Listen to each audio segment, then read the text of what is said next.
संसार के विषय भोगों के अनेकों प्रकार के फल लगे हुए हैं, दिखने में बड़े सुंदर लगते हैं, पर जब हम खाते हैं तो कैसे होते हैं, रूखे होते हैं। पर हाँ, जैसे जानकी मैया ने हनुमान जी से कहा नहीं, तात मधुर फल खाओ, रघुपति चरण हृदय धर, तात मधुर फल खाओ। भगवान की कृपा हो जावे, जानकी मैया की कृपा हो जावे, तो फिर वो फल मैया कहती है कि भगवान को ध्यान में रख करके उन्हें भोग लगाए के, बांट के, समर्पित करके, तब हम संसार के विषय भोगों को दूसरों में बांट दें, नहीं अपनी तरफ न लेकर के उन्हें दूसरों की ओर बांट दें, तो उनका प्रभाव कम हो जाता है, फिर वो हमारे लिए उतने हानिकारक नहीं रहते हैं, और भगवान की कृपा से वो जब प्रसाद बन जाते हैं तो फिर वो हमारे किसे उतने तुष्टि, पुष्टि और संतुष्टि का कारण बनते हैं संसार के पदार्थ। किंतु यदि उन्हें हम अपनी इच्छा से, भोगने की इच्छा से जब हम प्राप्त करने के लिए जाते हैं तो बाद में हमें दुख ही देते हैं। और संसार के सब प्राणी बार बार इन्हीं भोगे हुओं को भोगते रहते हैं, है ना, चबे हुए को चबाते रहते हैं, या कहें अपनी भाषा में कहें तो थूके हुए को चाटते रहते हैं। बोलो द्वारकाधीश भगवान की। तो ये ऐसे ही संसार के सब भोग हैं, किसी भी प्रकार से उन्हें हम प्राप्त करके और अपने जीवन में सुख और शांति नहीं ला सकते हैं। हमारी तृष्णा नित्य बढ़ती रहती है, और एक मिल जावे तो अब 2 भोग चाहिए, 2 मिल जावे तो 4 चाहिए, 4 मिल जावे 8 चाहिए। इस प्रकार से हमारी तृष्णा कभी शांत नहीं होती, और फिर अपने लिए चाहिए, अपने कुटुंबियों के लिए चाहिए, और उसके लिए अनेकों प्रकार के हम कर्म करते रहते हैं।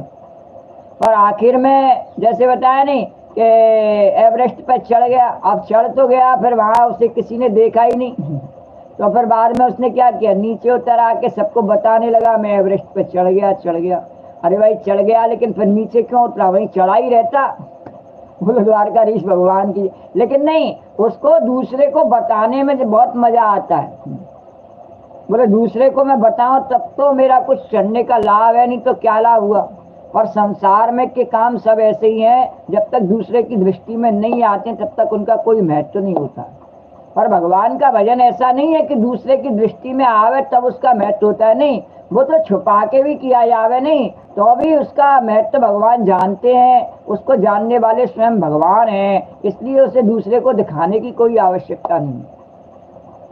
भगवान का भजन चाहे एकांत में किया जाए, चाहे सबके सामने किया जाए, उसे किसी को दिखावा करने की आवश्यकता नहीं है। वह भगवान को हमेशा प्राप्त करने वाला है, और उसमें थोड़ी बहुत भगवान कहते हैं कमी भी आ जावे नहीं तो अभी मैं उस पर ध्यान नहीं देता हूँ।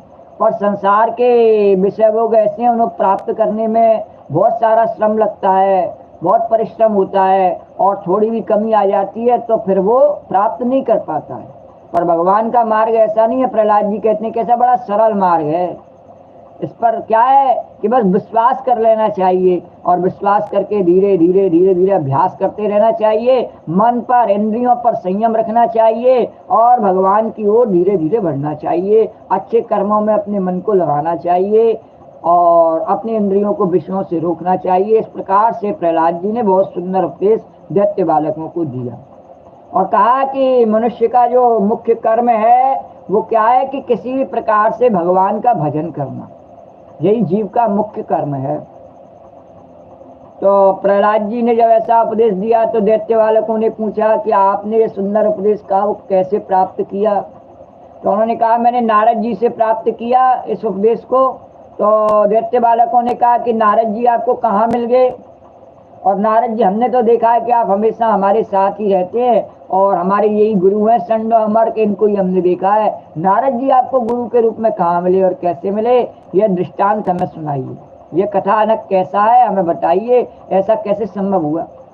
तो यहाँ तक के कथा क्रम को कल वर्णन किया था। उससे आगे की कथा जिस प्रकार से नारद जी इस समय युधिष्ठिर को सुना रहे हैं, सुखदेव जी महाराज राजा परीक्षित को सुना रहे हैं, और नैमिषारण्य क्षेत्र में श्री सूत जी महाराज सोन का 88 ऋषियों को एक कथा सुना रहे हैं। तो हम भी इस कथा को सुने और अपने जीवन को धन्य करें। राधे गोविंदे गोविंदे, राधे गोविंदे गोविंदे, गोपाल मोहना, राधे गोविंदे गोविंदे, गोपाल मोहना, राधे गोविंदे गोविंदे, राधे गोविंदे गोविंदे, गोपाल मोहना, राधे गोविंदे गोविंदे, गोपाल मोहना। बोलिए राधा चरणदास जी महाराज की।